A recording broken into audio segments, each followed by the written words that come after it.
На Украине запущен специальный сайт для тех, кто потерял связь со своими близкими. Это по большей части жены и матери призывников, отправленных на юго-восток. По всей стране они выходят на акции протеста, требуя от Киева прекратить кровопролитие. С таким призывом выступила певица Руслана. Ранее она истово поддерживала Майдан, но после того, как побывала на Донбассе, убедилась, что украинская армия воюет с собственным народом. Подробности расскажет Николай Соколов.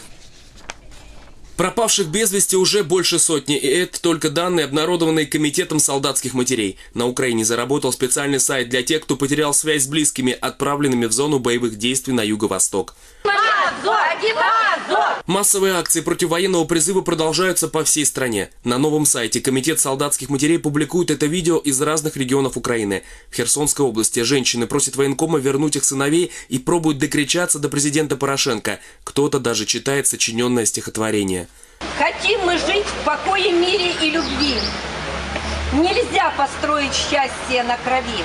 Судя по всему, сайт будет пополняться новыми видеокадрами и фотографиями не вернувшихся с боев. Главный раздел – поиск родных. В нем уже десятки фамилий. Внизу под ними найденные местными жителями в зоне боевых действий документы солдат. Среди них и призывники, и взрослые офицеры запаса, паспорта, военные билеты подгорели. Судя по всему, владельцы документов попали в самое пекло боев. Многие из матерей и жен не могут ничего узнать о своих родных. Данила, скажите, пожалуйста, что-нибудь о Волке. Они говорят, примите наше соболезнование. Его нету в живых. Начала кричать. Воинские части вне зоны доступа. Чтобы получить подробности, их пикетировали и даже пытались взять штурмом. Но военное руководство даже против женщин не жалело сил.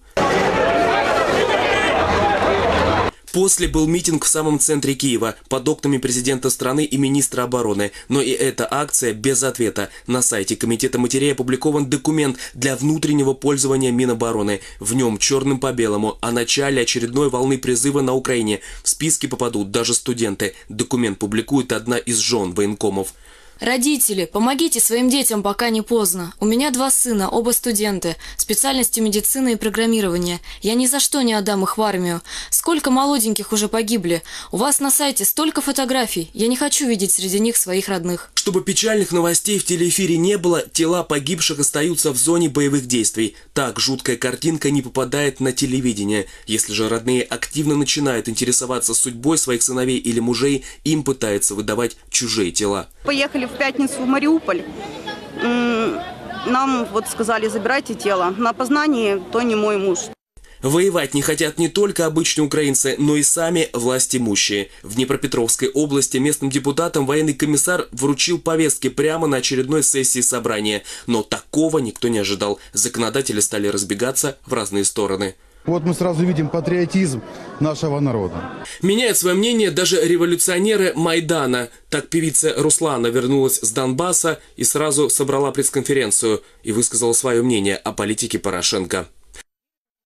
Просто мозги поехали. Когда я приехала, увидела, у меня первым делом защемило в груди. Я подумала, не надо гражданской войны, снаряды летят своих. Воевать не хотят и дети первых лиц страны. Возможно, знают, чем это может закончиться. Как долго будет работать новый антипризывной сайт – вопрос. Но других возможностей объединить свои усилия у матерей и жен на Украине нет. Женщинам остается сжигать повестки в зону боевых действий. Но прокуратура уже угрожает уголовными делами и лишением свободы на срок до 3 лет.